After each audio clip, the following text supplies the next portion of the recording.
దేవరకొండ పట్టణంలోని శ్రీ మధ్విరాట్ పోతులూరి వీర బ్రహ్మేంద్ర స్వామి దేవాలయంలో 12వ వార్షిక బ్రహ్మంగారి ఆరాధన బ్రహ్మోత్సవాల్లో భాగంగా మంగళవారం ఉదయం 5 గంటలకు సుప్రభాత సేవ, వేద పఠనం, గణపతి పూజ, చండీ హోమం, హారతి, మహామంత్ర పుష్పం నిర్వహించి తీర్థ ప్రసాదాలు అందించారు. కార్యక్రమంలో దంపతులు చండీయాగంలో పాల్గొనగా విశేషంగా హాజరైన భక్తులు పూజలు నిర్వహించారు. అనంతరం భక్తులకు అన్న ప్రసాదాన్ని వితరణ చేశారు.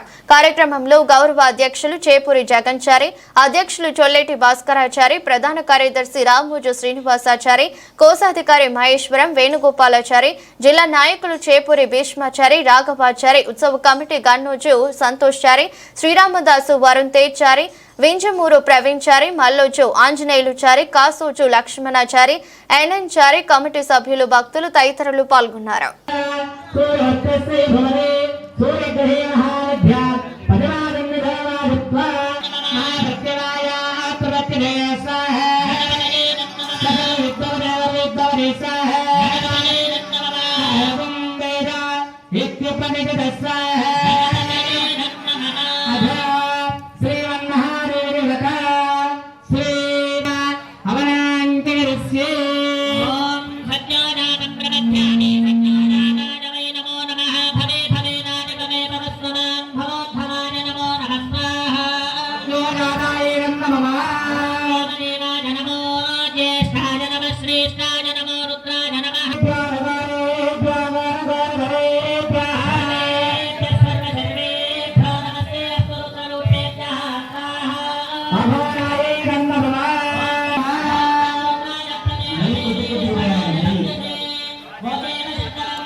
ऐश्वर्यावृद्ध्यर्थं धर्मार्थकाममोक्ष चतुर्विधफलपुरुषार्थसिद्ध्यर्थ इष्टकाम्यार्थफलसिद्ध्यर्थ यजमानस्य गृहे अलक्ष्मीपर्यारद्वारा श्री महालक्ष्मी परिपूर्णकटाकटाक्ष वीक्षणावलद्ध्यर्थ यजमानस्य गृहे धनकनकौस्तुभ अमलाण्डगरिष्ये ॐ निरञ्जनधामरिणीं तवन्नहृतरस्तजा निरञ्जनीं लक्ष्मीं